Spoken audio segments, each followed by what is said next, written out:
Hi, everyone. Welcome to the TimingResearch.com Crowd Forecast News, episode number 205 for November 26, 2018.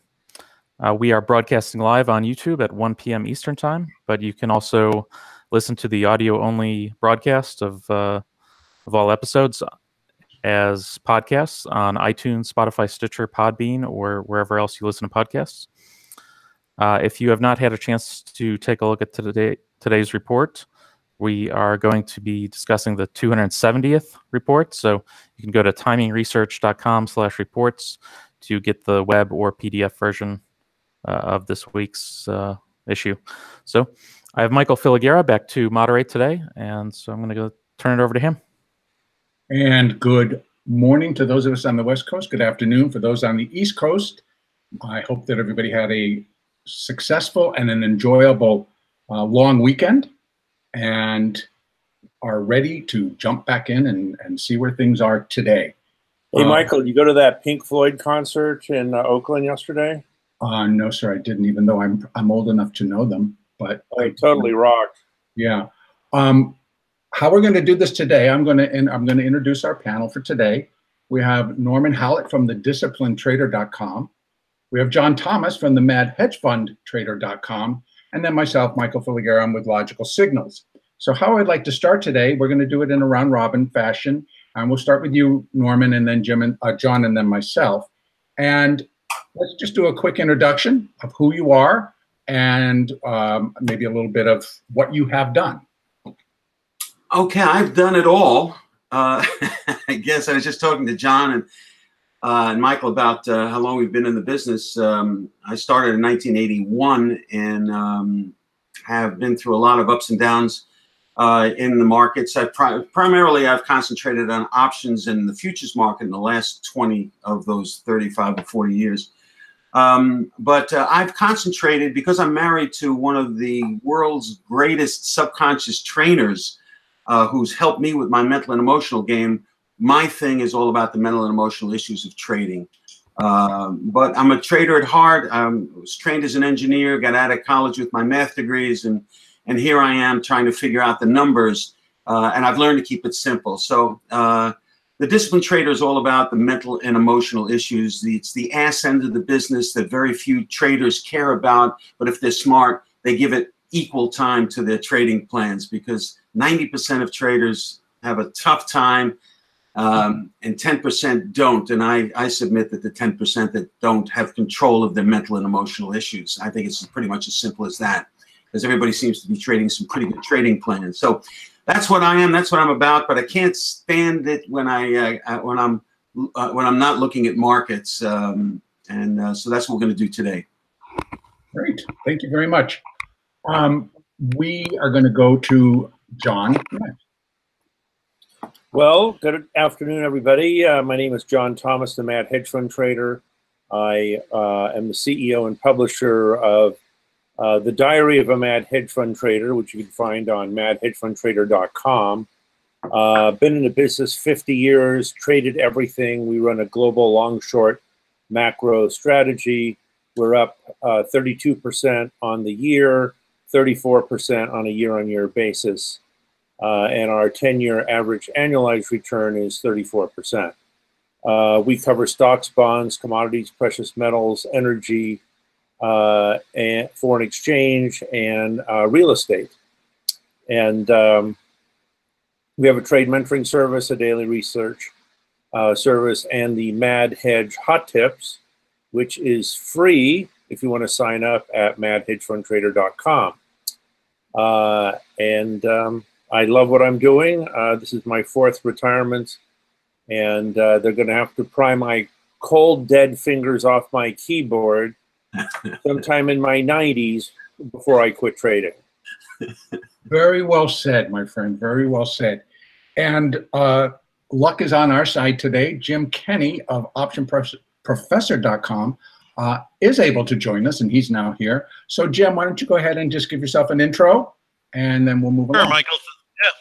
Thank you very much. I'm Jim Kenney. I provide the content to the OptionProfessor.com, educational firm that has DVDs that educate people. Hello? Hi. They educate people when the sound's not going on. On the uses and risks of options, a lot of moving parts on options. You can use them for risk speculation. You can use them for hedging, downside moves or upside moves. And of course, you can use them for cash flow purposes. So there's a lot of different angles to it. And I've been doing it for decades, so I provide information along those lines. Also, every week I do have a podcast where I give you my views and my observations on things like stocks, bonds, the metals markets, and also the different commodities as well, and the dollar. So that's what I'm up to, and good to be here. And glad you made it. And again, I'm Michael Filighera. I'm with LogicalSignals.com. Again, I'm the chief cook and bottle washer there. And I have been trading in the markets. I was first an options market maker here on the Pacific Exchange, and I began in 1979. And I've traded here, I've traded in London, I've traded in Amsterdam, and I've also traded in Germany before coming back to San Francisco. Currently, though, I am a day trader, and I trade futures, and I'll go into that maybe a little bit more a little bit later. So we're going to jump right into this week's forecast. And our first question is, which direction do you think the S&P 500 index will move from this coming Monday's open to Friday's close? And then the second part of that, and we'll go ahead and give that at the same time, is that rate your confidence in your answer to question number one by estimating the probability you have correctly predicted next week's market move, or this week's market move. And again, we'll begin with Norman, and then John, and then Jim. Norman. Okay, I'm going to begin by sharing my chart. Can you see that okay? Well, I can, thanks. Should be. This is a chart of the QQQ, and since I believe the NASDAQ is what we need to watch now, see, in a macro view, I believe that we are moving, well, I know that we're moving from the industrial age to the technological age, and this is what's causing so much confusion to those who are watching the Dow and seeing different indexes, one dramatically up one day and one dramatically down, but in the same day. And but I keep my eye mostly now on what's going on in the NASDAQ, since I believe that we are, whether we've now, the NASDAQ is now the leading indicator for the entire market. I believe that the cross has been made. Others believe that it has not been. But I look at this chart when we're looking at general concept, and I look at things like Apple as leaders in what's going on. In looking at this chart, what I see is a lot of red. I see a lot of red action here in the latter part of the chart over the last couple of days. Red bars, meaning that whenever we started on these trading days, the end of the trading day was lower than the beginning of the trading day, and so you're having daily disappointments intraday. And even though, if you look hard enough, you'll see an equal number of up days, which are the clear boxes, the white boxes. The drama is not there in those boxes. So you're seeing all of the drama being on give up days, or a lot of that drama. All the long ranges are down days. I just see, and if you look back in the chart, in the area right before all those days, you're going to see a majority of white candles as the market moves higher. So I have no reason to believe, other than we're hitting certain down in here, we're hitting certain support areas somewhere right below where we are right now, which we just bounced off of the last couple of days. I have no problem in trading from the short side right now. That's where I prefer to be. In fact, you can see all the high volume coming in on those big bar days, on those big down bars. So I'm just seeing a lot of the market. I'm seeing the market trying to give up. We need to break through some of these support levels that I just previously mentioned to get the final give up. I was just talking with John before we got on the air here that Jim Cramer now believes that we're in a bear market, which may turn this whole market around the upside. But I'm very confident right now that trading from the short side is where to be until further notice. So then you're going to just summarize, you believe that the S&P will be lower. I believe that if I had to pin it down to this week, I think there probably will be a battle between where we are right now, a few hundred points higher in the Dow and a few hundred points lower in the Dow from Friday's close over the next couple of days as we challenge this these two bottoms that were, I can't quite get my mouse to work as properly as I'd like it to, but this bottom here and this bottom here, if we drew that line across, that's kind of where we're playing right now. And so I believe that as we challenge, we'll make one or two attempts at that if the market plays out like it often does. And so that's what this week is all about. But still, I wouldn't take any long signals and believe that it has any legs to it, you know. And what probability would you give your assessment? Well, I give my assessment somewhere in the 80%, somewhere in the high probability area. Of course, I'm never always right and I'm never always wrong, but I think that I feel very confident here. I would say at least 80%. So so if I understand, you're saying lower 80% chance. Yes, lower, sideways to lower. Yes. Perfect. Thank you very much. And next we have John.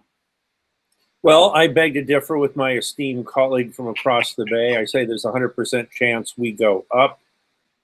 Short positions in the market are close to a record. The algorithms are primed to kick in on the upside. The seasonals are very positive. After a horrible October and November, we're probably primed to go to the upside for December, and we have a nice trigger in the Buenos Aires G20 summit on Friday. The way it works out is any news will probably be portrayed as good news, even if it's not. And that sets up a massive short covering rally over the weekend and beyond. So I'm bullish, but I'm not aggressively long here. I'm running a small hedge long because we are in somewhat uncharted territory. We have had gigantic moves. When you get moves like this, it takes a while for the dead bodies to float to the surface and wash ashore. We saw that happen, by the way, in natural gas last week. Yes, we with did. a hedge fund blow up. And I would say for direction, watch the price of oil, even if you're a stock trader.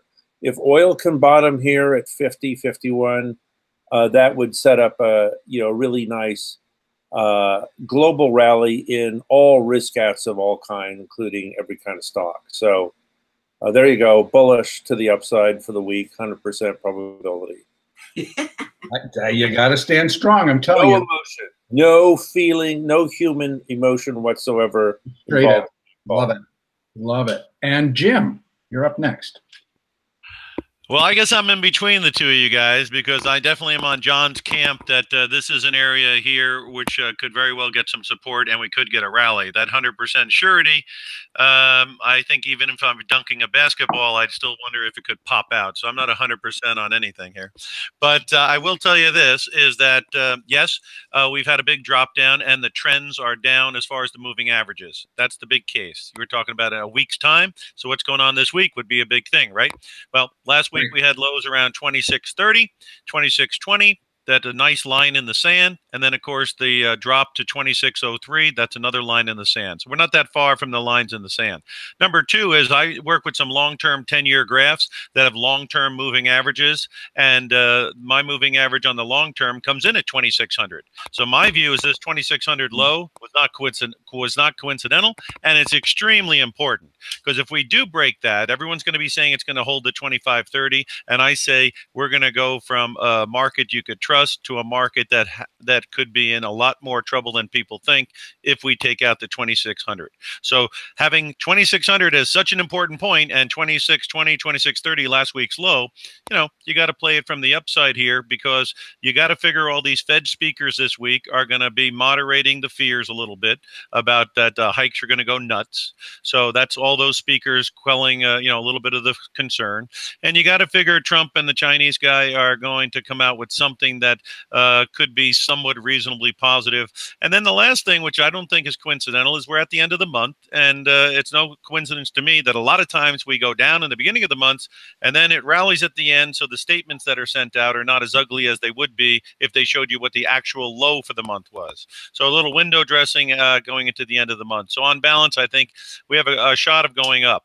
All bets would be off for me if we take out 2620 and if we take out 22 on the VIX. So as long as we're under 22 on the VIX and above the 2620, not a bad shot that we could get some move to the upside. Yeah. Me being a riverboat gambler, I'm going with 55%, John. How does that sound? Does that sound like a dice roller to you? 55%. Well, let me throw in 3 more important bits of information to reinforce your points. First of all, even a rally back up to the 200-day moving average in Apple, for example, would be a monster rally. And that's possible. First target, and that is up $22 from here. I mean, that would be,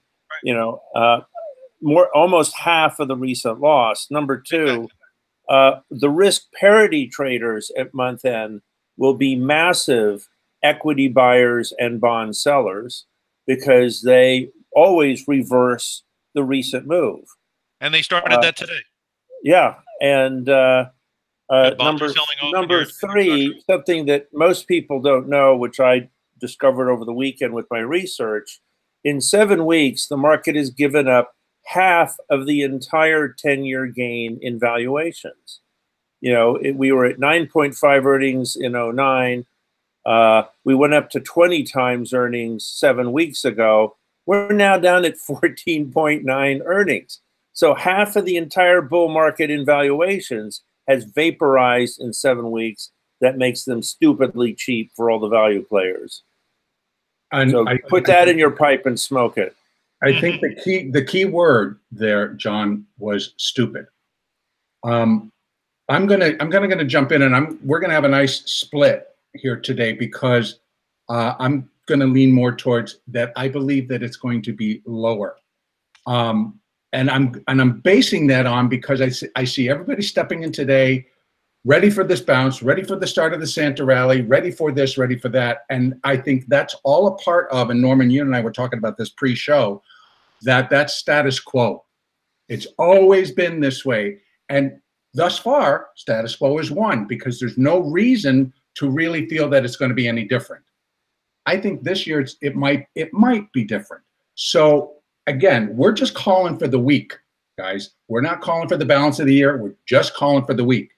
Based on that, there is a probability, or there's a certain percentage probability that this market could work or the S&P could work its way back to 2,700.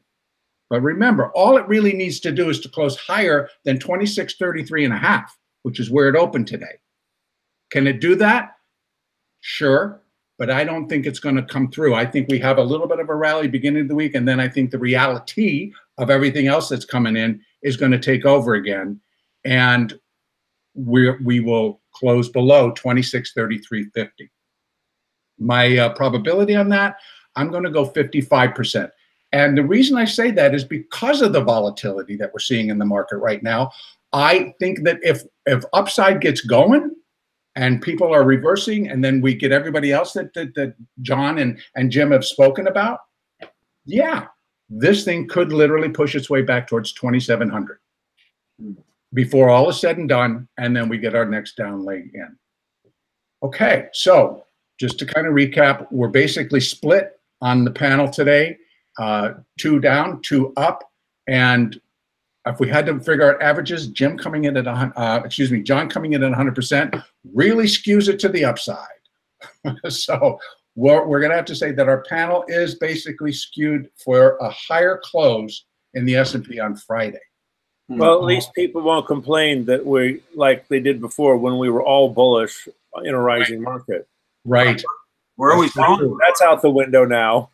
Okay, so our next question is that for your answer to question number one, please, and we sort of did, but so those that already popped it in, let's go ahead and recap all that. So, but we want to share our specific reasons that I think the S&P, or you think the S&P will be heading in the direction that you chose. And let me just give you a couple of the respondents' answers.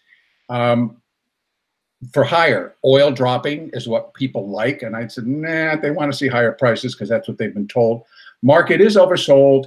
And then somebody came in, and I believe it's in Dutch. And I think that it's the trade talks with China begin at the beginning of December. And that's because I speak Dutch. So I won't say it that way. And somebody else says positive talks with China. Oversold bounce, dead cat bounce, et cetera, et cetera. Lower respondents were basically going on last week's sell-offs. Market has been in a downtrend. The index will probably test the February low. General feelings are negative, et cetera, because I don't really see, one person said trade concerns with China and the G20 meeting in Argentina, and then the border confrontation. None of us really kind of remembered that one. In any case, we're going to start at the top of our round robin. And if you want to give some supporting information as to why you believe in your forecast for the week, please add it here. So let's go ahead and begin with you, Norman. Okay. I am not seeing the energy on the upside, intraday or as I showed on the chart, from open to close. I just think that the energy is down. Today, for instance, when I woke up, I thought that we would be seeing a major move in the crude oil on the upside. Now, $1.50 may seem major in other times, but compared to what it did on Friday and the rest of the week last week, that was pretty feeble in response to what Russia's doing in Crimea. I thought, well, we could see this thing pop up to $3. Right. And I would not be surprised from what I'm seeing is if we have a very meager 2-digit gain today in the crude after news like that. I found it's dangerous to watch crude prices when you're looking to decide on what you think the market is going to do. I've learned to just look at the market action and not look at the dollar strength and everything. I think you got to consider that in your story, but whatever that story is, it's already in the price of whatever you're trading. And to me, I just see all of the energy still, the majority of the energy being on the downside. When people get a chance to bring this market down, they do. When they get a chance to bring it up, they do it in a feeble way. And I haven't seen that change. I'm looking at a bunch of doji type looking things in the last few days of trading. And today is going to be just another one of them where all the energy is on the downside. So I said, until we exhaust this feeling, I'm just looking south on any northerly move. I'm looking to sell the market at opportune moments, including this week. So great. Thank you. John. Yeah, I gave you 5 reasons why it's going to go up earlier. Let me give you 6 more. Okay. It's not like we don't do a lot of research here. First of all, the oil price drop from 78 to 50 amounts to a $200 billion economic stimulus package for the United States. That's how much our oil bill has dropped in 6 weeks. That's a lot, especially anybody transportation related. Number 2, you never go into bear markets with interest rates at 0. And that is essentially where real interest rates are by the time you subtract the current inflation rate from the current 10-year Treasury yield. Third, you never go into bear markets with earnings at all-time highs. And most tech companies did announce record earnings and then saw their stock prices drop 35 to 60%. That's unusual. Mm-hmm. Third, the level of the bond market itself is saying that the recovery is still on. During this entire tech meltdown, bond yields only went from 3.25 down to 3.04, and they're back up to 3.07 today. If the bond market really believed there was a recession coming immediately, it would be back down to like 2% or something like that. It'd drop 100 basis points instead of 20. Those are my additional reasons. And thank you very much.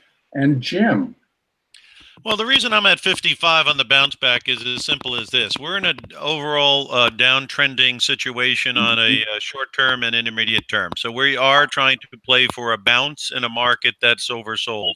That's not exactly the most positive way to go into something. In other words, it's teeming rain outside. We're going to bet that the rain's going to stop. That's always a little bit dodgy, right? So that's where the 55 comes in. Okay. The things such as, the $200 billion you're going to get from the oil going down, you could easily be offset by the wealth effect drop that the real estate slowdown is happening. And also if they look at their stock portfolios, their net worth dropped on that as well. So I don't know how much that's going to affect. It's certainly helpful, but there's also offsetting penalties, so I don't know how far the ball moves on that. I will say this, though. Again, my economics on my numerical analysis, 2603 is not a guess. That's a big number that they have to hold, and 2620, 2630, whatever last week's lows were, another area. So since you're in the area not that far from the what I would consider to be the lines in the sand, and your moving averages are up at 2760, 2800, and you've got these Fed guys coming out who are probably not going to be trying to add gasoline to a fear fire. Yeah. And you've got a couple of leaders at G20 that are probably going to, or at least if they're, as you're going into that, you want to be short when they're trying to possibly reconcile a bit. I probably wouldn't want to be short going into there. So, since you're down here, you're somewhat near the bottom of the ranges that have been. Again, as long as that VIX stays under 22, you start seeing 24, 25 on the VIX, you're probably blowing out 2620, and you might even be blowing out 2600. So obviously, I don't think that's going to happen. But if it did, I'd change my tune. But my tune right now is that we're somewhat near the lows, 2600, 2620. And we've got some things that could get people at least covering shorts. Right. And we are a little bit oversold. So all that information tells me 55 to 50, or 55, 45 to the upside. I like that. And Jim, I'm just going to add, because I know that you deal more in options, I love how you put that collar right around what you're talking about. It's very well done. Very well done. For me, I go back to, it's like all we're trying to do is look at a week, and we're looking at today to Friday. And so, yes, I'm going to agree with Jim. That's why I rated my estimate at 55%, because of the current volatility that we're seeing in the market. Could the S&P just continue higher and add another 40 or 50 bucks onto the price of the index by the end of the week? I believe they can. And then we've got that 2,700 right in view. We'll be sitting right below it. And to me, that's Fibonacci resistance right there. Now, again, those support levels that Jim gave are extremely important, because if this fails, it's going to slide through 2,600. And when I'm looking at chart patterns and I look at the S&P, whether it happens this week or whether it happens next week, the market needs to go down below 2,600, in my view, before we see a sustainable, stronger rally. And that might happen beginning of December, which goes right in line with what John was talking about, the fact that we have that end of the year. So we got a lot of position squaring. We have a lot of hedge fund managers. We've got a lot of people that are going to come in and want to adjust positions, mark positions, do whatever they need to do to be ready for the year end. As far as interest rates go, I have very little faith in bond buyers right now. I think if you're going to step in and buy bonds here, not a bad do, but I hope you're covering a short versus initiating a new long position. I think that they continue to be held artificially low. I think that the Fed is under extreme pressure from the likes of the White House and Lawrence Kudlow, with wanting lower rates and not higher. And I'm like, lower rates would put us at zero, which using John's analogy, we're already there.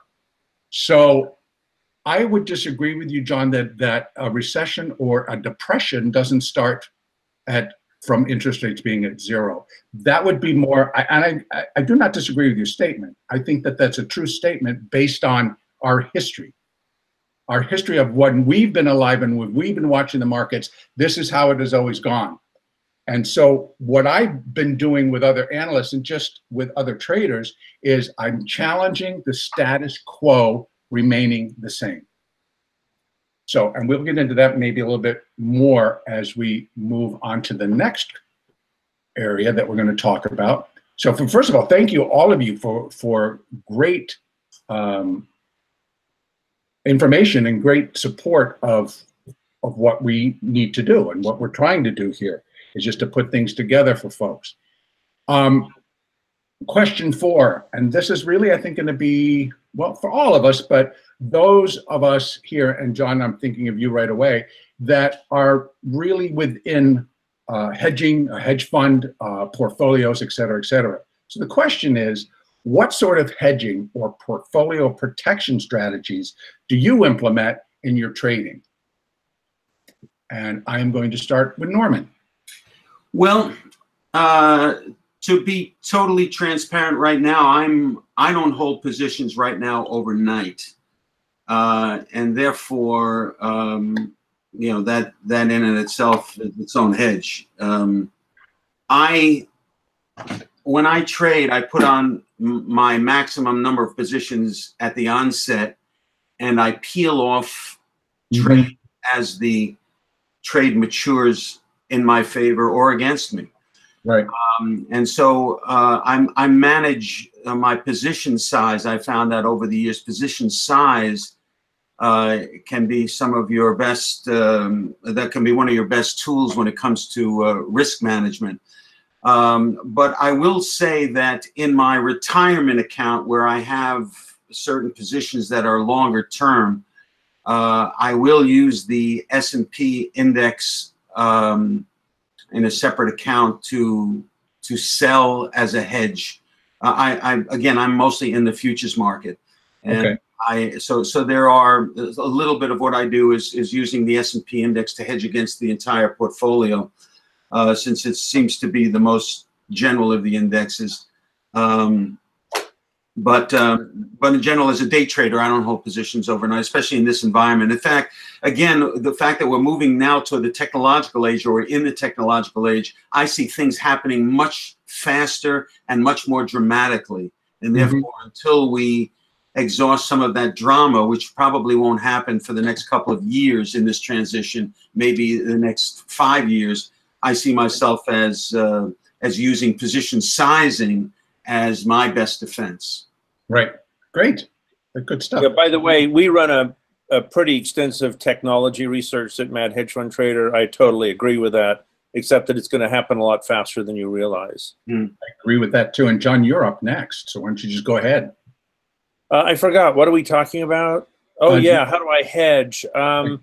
You know, as bullish as I am on the market for the short term, we still have short positions.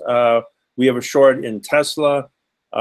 We shorted it on that big run up to 360 we got a couple of weeks ago. You know, we think this is a 10 bagger in the future, but not yet. So as much as I love the company, I bought 3 of the cars.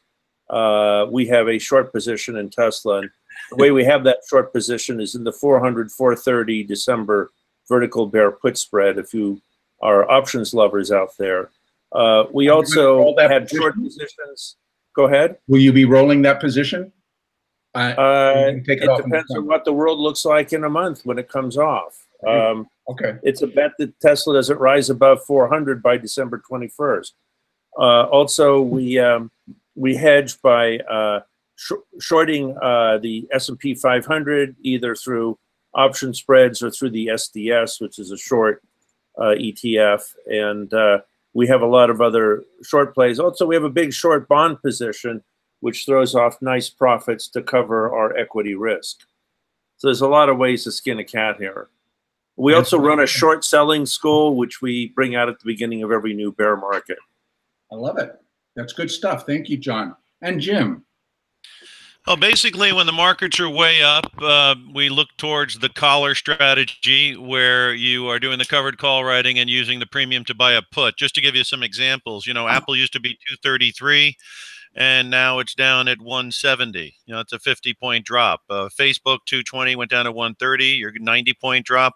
So obviously, when the markets are up, if you've been listening to my podcast, when Amazon was at 2050, I was outlining the concept of selling calls up in the 2100, 2200 area, taking the premium and trying to buy some 1900, 1800 puts to try to offset the exposure on the downside, because the 200-day moving average was at around 1500 when we're up at 2050. So, hedging when it gets extended is a great way to go. Now it's way down. Another way of hedging, a lot of people get nervous, right? If you have 1,000 shares of Apple from the high to the low here, you're down 50 grand. If you have 1,000 shares of Facebook from the high to where we are now, you're down 90 grand. If you've got 1,000 shares of Amazon, you're very rich, but you're down 600 grand when it dropped down towards 1,400. And even Goldman Sachs, you're down about 85 grand from the 52-week high to where it just hit. So you might get panicked, right? So only so much heat you can take in the kitchen, right? So what you might want to consider is, if you can't take the cash risk anymore, is maybe replace those stocks, if you're still a believer in them, with long-term equity options like leaps or long-term calls. There, you're going to have a limited amount that you're going to have at risk. You're going to have a year or two if you go out that far, and you're not going to be abandoning the market with which may or may not be at the low. So using calls to replace stocks sometimes makes sense. You can also use calls to replace stocks when they're very high. Imagine if you just bought a $30 call on Amazon when it was at 2050. When it drops down here, you're not down to, $600 a share, $500 a share. You're only out the call premium. So, replacing long positions in stocks with calls from time to time, not the worst idea in the world either. Hey, Jim, are you, this is Norman, are you doing any covered calls at these levels? No. I mean, like I say, I'm not personally doing any covered calls at this level, and I would not suggest that this is the greatest time to do it. Right, you want to do covered calls when you want to own the stock and you want to increase your dividend, double your dividend. That's what the strategy was designed for. Okay. Right. And it also can be used when the premiums get really fat, like they did on Amazon and other stocks, to just sell them as a downside hedge, limited downside hedge, but generate some great cash flow. But selling covered calls into the abyss is stupid on 2 points. One is the premiums are going to be low, and you're going to still hold on to the stock that has Titanic written on it. So, obviously the covered call writing tactic at this point would not be one of the leading candidates in my book. Yeah, I agree with that.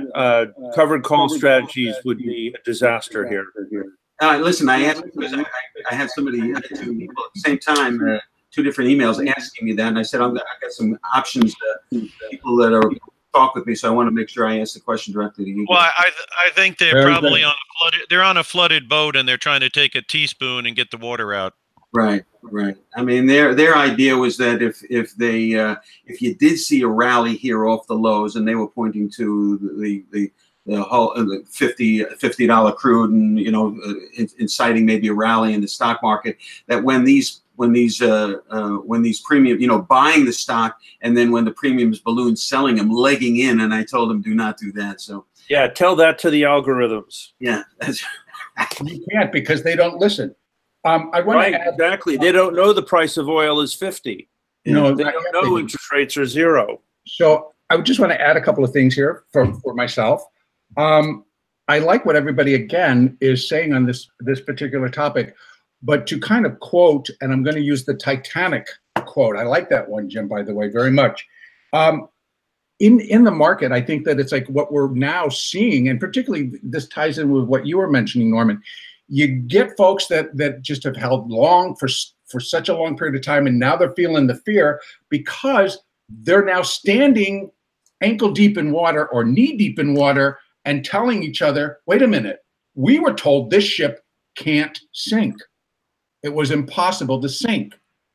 And maybe we need to buy more stock here. Maybe we need to reinvest here because this is just nonsense. It shouldn't be here. So then people end up doing that, or they end up going in and buying calls and then end up losing the money there. Whatever the case, I'm going to pull this back into this. To me, is why people are standing on the status quo. If you've got 60, 70 years of stock market history, it hasn't gone down. It hasn't blown out. Interest rates going to zero really threw people for a loop, but they were artificially held at zero. They were artificially held low. So we have all of this backfill coming in and pushing and pushing and pushing that want to burst the balloon. Now, having said that, I want to go back saying, is a short-term higher move impossible this week? Not at all. So we're all kind of discussing long-term. What do we need to do next year? What do we need to do going forward? And really, I think we're just kind of got to bring that in and realize that we're just talking today to next Monday or Friday, actually. So we're talking 5 days. And I think that, yes, a lot can happen in 5 days that we've seen. But I want to turn the conversation around a little bit, or include which we have, because a couple of you guys have mentioned the VIX. They've mentioned volatility. Jim, you've brought that up very wisely in several places.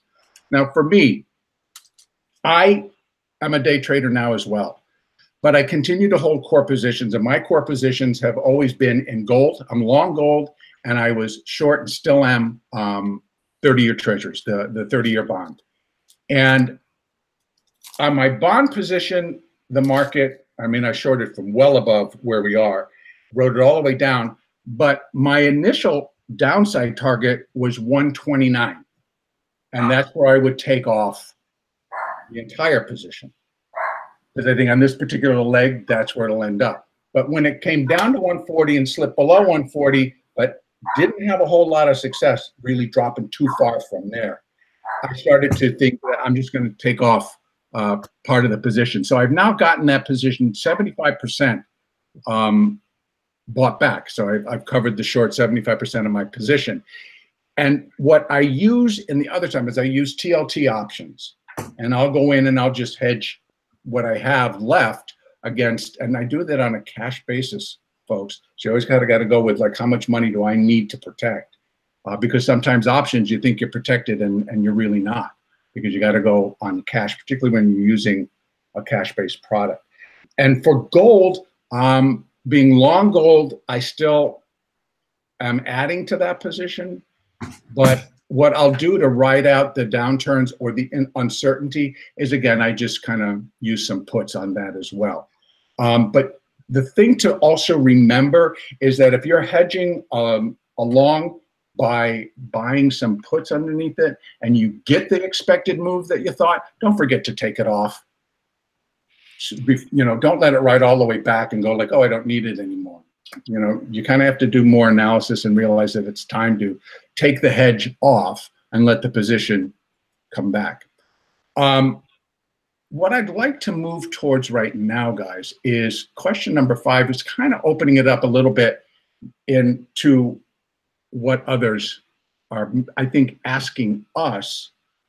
And so I'm going to look for the answers to this. And this is really kind of leaning towards Jim and John, who I know are, they write newsletters, quote unquote. So one of the questions that was asked is, why are these newsletters telling us to buy, and they, the large investors, institutions, hedge funds, are selling? So. Well, first of all, I don't write a newsletter. I write fine literature. Speak for yourself. You know, you were right. That's why I put that in quotes, because I don't think what you write is newsletter either. You don't know who you're dealing with it. Thank you very much. So, John, you go first on this question. Okay, so what's the question again? The question is, why are newsletters telling people or telling their subscribers to buy, and they, being the large investors, institutions, hedge funds, are selling? It's a multifaceted question. First of all, the hedge funds are selling because they're selling longs that they were wrong on and they're losing money. Institutions really have done no real selling in this whole down leg. They've mostly been watching. A caveat to that is also that corporate buybacks, there still is another $200 billion worth of buybacks to hit by the end of the year. Right. So that's positive number 12 if you were looking for it.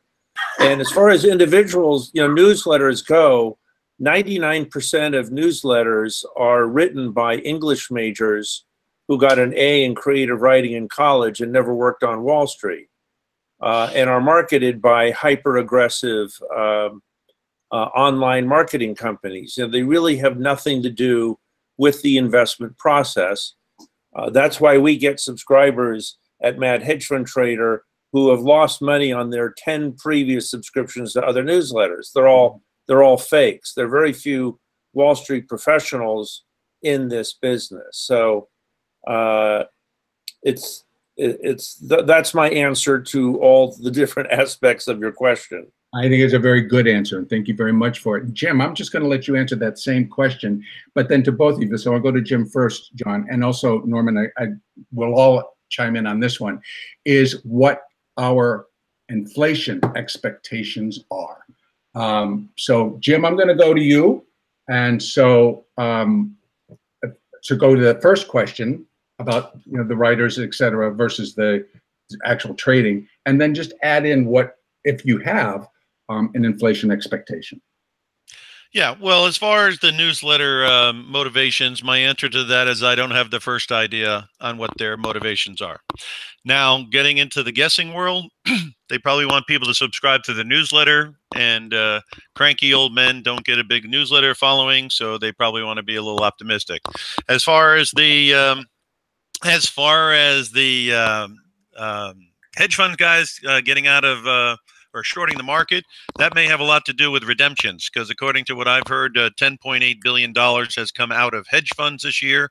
And when people want their money back, as long as they're not dealing with Madoff, you got to sell things to pay them back. So I would think the redemption run over there might have had a factor on some of the selling as well. Right. And as far as inflation is concerned, I believe that companies are already starting to increase prices. And I think they're going to do more of it in Q1. And I think that is going to be the wild card that people don't understand on why the Fed is going to continue hiking. Not because, a GDP number, an employment number, or housing number, or something like that. They cannot afford to get way behind the inflation curve because they can spell the name Paul Volcker. Now, having said that, it may be temporary, because if you raise prices and nobody buys, the prices come right back down again. But they are going to attempt, I think, to raise prices to take advantage of consumer spending, and also can take advantage, or not take advantage, but offset the tariff situation. So there's going to be an increase in prices going on. And in my view, I don't know what that rate will be, but it'll be a heck of a lot higher than the 2% Fed funds rate, right? So right. Obviously, that's where the Fed funds rate has such vulnerability. And I think all of this stuff that the Fed is moving so fast, they've been doing it over 15 months, and moving so high, we're only at 2%. So there's a lot of people with half a brain running around with a microphone right now. There you go. Thank you very much. Norman, same question about your expectations for inflation. Okay, I will comment though on the newsletter. I think yes, I'm sorry. My experience over the years is that people can't handle the truth, and and what happens is nobody will buy a newsletter that's doom and gloom, except for the fringe people. That just doesn't sell. So people want to hear that. Most people are buy and holders still. They want to hear the market's going up. They want to. It's kind of like when you never saw a Tesla before, and all of a sudden you see a picture of it, and then you jump on the road. There's Teslas all around the place. You have like an awareness of it. Right. I just think that they're just looking for somebody to say it's okay that you're losing, because it'll eventually come back. And here's my newsletter that people don't like to hear about a down market. So you'll never see, again, fringe people will be on that side, but those people seem to be negative all the time. So they just become the contrarians of the world. Anyway, people can't handle the news. As far as inflation is concerned, I don't see it as becoming the kind of problem that it has been in the 80s and other. I mean, when interest rates are chasing inflation, and you can never catch up. One pushes the other, and you wind up with that 20% that we had back at, I guess it was 1980 or whatever that was. But now we seem to be a little bit ahead of the game. So I don't see that race to catch inflation, and therefore I don't see the extreme in inflation. I also think that we're seeing enough gutting of the middle class with the tax changes that help the people at the very top and not the people at the very bottom, and especially not the middle. I'm seeing real estate prices kind of suffering, stagnating here. I see a lot of headwinds to higher inflation, and therefore I just don't see it as a major factor that it could be if we were behind the curve in inflation and if we had a more responsible tax plan. So that's I don't see it as much of a problem. Again, I let the charts tell me what's a problem and what isn't, and I don't see it as a problem yet. Right. Just to kind of tag on what you said about the tax changes from the legislation that was put through, gutting the middle class. I agree with that. At the moment, though, John and I live in what's coming up to be the most expensive place in the country to either rent or to buy a home, and that's the San Francisco Bay Area. And what I see happening is that same thing. We are gutting anybody to step forward and maybe buy a house. Maybe they're 20 or 30 years old and they're just getting married, they're going to start a family, and they can't live where their job is because either they're in support services, so they're not making enough money, or they are making enough money but don't have enough for the down payment. So there's all kinds of things going on. And I think that eventually is going to have an effect on the overall Bay Area, because people are going to be like, well, why do I need to be there? I don't need to be there. I can go get a good job in Albuquerque and spend a whole lot less money and be just as happy. And I think people are going to start looking at that a little bit more seriously. So in the whole correction of interest rates, what's really going to bring that toppling down of real estate? What's going to bring that toppling down on the bond market? And I do think it's going to be interest rates. And I think interest rates are going to move higher. And I think that if we really want to stand on something and we want to believe that inflation isn't for real, then we need to go back to the government and say, stop coding it by taking this out and taking that out, which does produce inflationary moves, which does then pump up that inflation number. If the government really wants to tell the truth on what inflation is actually doing and how it's affecting them, stop telling them that inflation only went up 0.4%, when in fact we know that it's gone up more because I go and fill my car with gas. I go to the grocery store. So don't give me a number that excludes food and energy.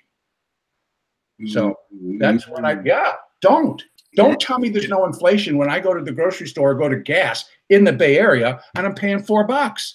Yeah, this is our view at Mad Hedge Fund Trader, is that the government inflation statistics wildly understate the actual rate of inflation. Yes. What's happening is that the things you want to buy, the prices are rising dramatically, like healthcare and higher education. Right. The things you want to sell, like your own labor, those prices are actually falling. Right. So our view is that the real inflation rate hits 3.5% to 4% sometime next year. That's going to bring a complete collapse of the bond market, take treasury bond yields up to 4%. That's why we're running a double short position in the bond market today, which is, off substantially. Right. And I think that's the way to go going forward. Remember, another form of inflation, which the government isn't counting, is the cost of borrowing. And with the federal government expected to borrow $1.4 trillion next year, that's going to have a massive upward effect on interest rates. And if you look at who's been the worst performers in the stock market this year, anybody who borrows, the stocks have been crushed. And anybody who doesn't borrow, the stocks have held up fairly well. At least they did until a month ago. Okay. Very, very well said. And I hope everybody comes in and watches this who didn't get a chance to see it live, because those are very important statements, what you just made, John. So thank you very much for that. Yeah, if you're a net borrower from the world, your world is about to become very ugly. if you're a net lender to the financial system, You're going to get rich. Most of us old people are. Your world is about to get a lot better after suffering for the last 10 years. I lend you some money, John. You need some money. I did it. Okay, so guys, we're going to kind of wrap this up, do the round robin one more time. Just tell us who you are, what you do, maybe just a little bit, and how people can get a hold of you. Plus, and we got to do this all within 5 minutes, guys. If you might have a trade suggestion, let's keep it simple, but if you might have a trade suggestion that you're putting out through your own services and you are willing to give now, if not, no problem. So we're going to start with you, Norman. Yeah, I'm going to pass on the trade suggestion. We're going to leave that to the traders. I'm just going to direct you toward thedisciplinedtrader.com and know that, I mean, listen to we're talking. I mean, John's using words like decimation and crushing these markets. And, you know, we are in changing times and you have to have your head together. This challenges the best of us. And so I'm saying to you that, you know, we have a 2-week trial that you can start to see what you can do when you start to get your head together in our 2-week trial. Just go to thedisciplinedtrader.com and start to pay attention to the mental and emotional issues of trading.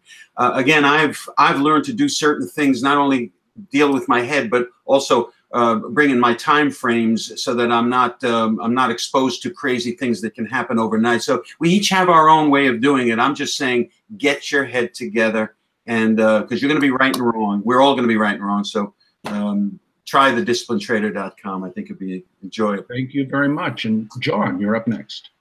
Yeah. This is John Thomas at madhedgefundtrader.com. Go to our website to sign up for free research. As you have probably figured out, we have a lot of extremely well-researched opinions on almost everything.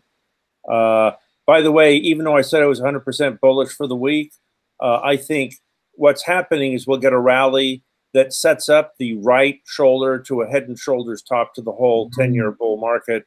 And then after that, you're looking at short trades only for the next 2 years. So this is the last gasp of the bull market. You can make money on it, but next year, probably all the money will be made on the short side. So watch out for that. You can make money on it, but also if you're long and you're still long, this is going to be your last opportunity. Last chance to get out. You know, our big advice to our concierge clients, which are our 10,000 a year private clients, is get out of everything on the next big rally.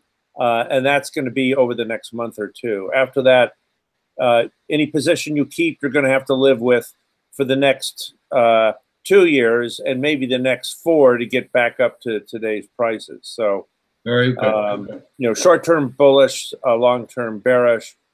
Please go to madhedgefundtrader.com to sign up for our free research. And if you want some quickie trades, I would buy Apple right here. Notice that since today's webinar started, Apple's risen $2.50 and is still rising. So for a no-brainer trade, by the December 21st, 150, 160 vertical bull call spread on Apple. And for a short trade, use today's rally to reestablish new short positions in Tesla. I like that. I like that ad. Jim. Yeah, I think the big picture is not a bad one to put some time into. Like Norm was saying, you know, you want to be a little bit careful with your monies, and learning how to hedge and protect your assets is going to be becoming very, very important in the next 12 to 24 months. And it's all going to be about the debt situation, because if you realize anytime there's a big hit on the stock market, it is at origin something to do with debt. And we've got leverage loans, and you've got high yield bonds that are rolling over, and they could start accelerating if things were to turn. Liquidity is always a problem. Again, when you get into these debt situations, whether it be leverage buyouts back in the 80s or collateralized mortgages, you know, again, there's not that many buyers on the other side of these trades when everybody wants to get out at the same time. In fact, the people that are the buyers already own the stuff that you're trying to sell them. It's not like if you're trying to sell out Apple or JP Morgan. So again, the leverage loans and the high yield bonds are rolling over, and they could start accelerating to the downside because the explosion of leverage loans coming out, 3 times what it was at 2015, and the covenants against the high yield bonds being suspect, again, could be problematic in the next, I would say in the next 6 to 12 months, it could start happening, if not sooner. And of course, that would trickle over maybe into the equity market. So every week we have the podcast. Every week we're going over stocks, bonds, and I've been telling people in bonds to keep your maturities short and keep rolling them and then extend your duration sometime down the future. We go over the gold, we go over the dollar. And again, most important, we go over how to hedge or protect your positions, especially the large positions that you could get very damaged on if the entire, circumstances had changed. And Right. like I say, I already see it on the horizon. I'll just name a couple of funds you can keep an eye on. And if they start deteriorating dramatically, that would be evidence that what I'm talking about is coming to pass. A floating rate mutual fund, FFRHX, and a high yield, everybody knows this one, HYG. Keep an eye on those 2 things, and that would be a nice way of tracking to see if leverage loans or high yield is coming apart. They're already rolling over to the downside. Sometimes after rolling over comes an acceleration phase. So keep an eye on that. And again, every Friday we do have the podcast, and I'm available by email as well at optionprofessor@gmail.com if you have any questions. But optionprofessor.com is how you get on the podcast every Friday. Thanks a lot for having me, everybody, and it's good to be with you other speakers as well. Well, I'm still getting over the word covenants. Right.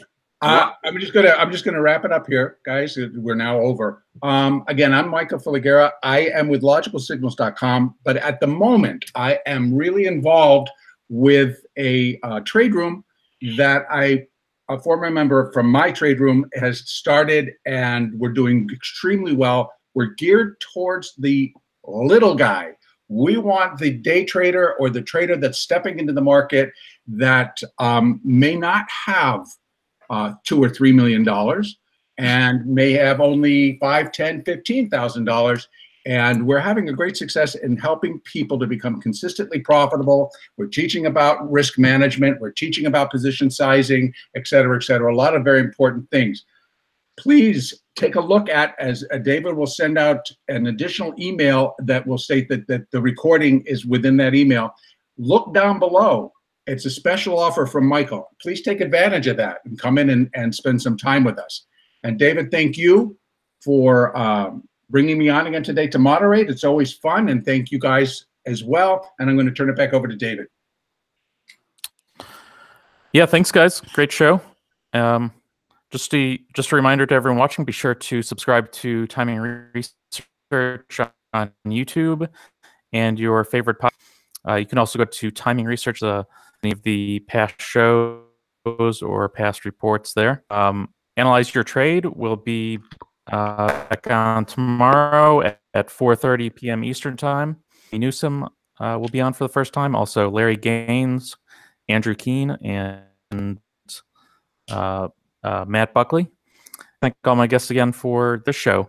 Jim Kenney of OptionProfessor.com, Norman Hallett of TheDisciplinedTrader.com, John Thomas of MadHead.com, and of LogicalSignals.com. Thanks, everyone. Thank you. Thanks, David. Take care, John.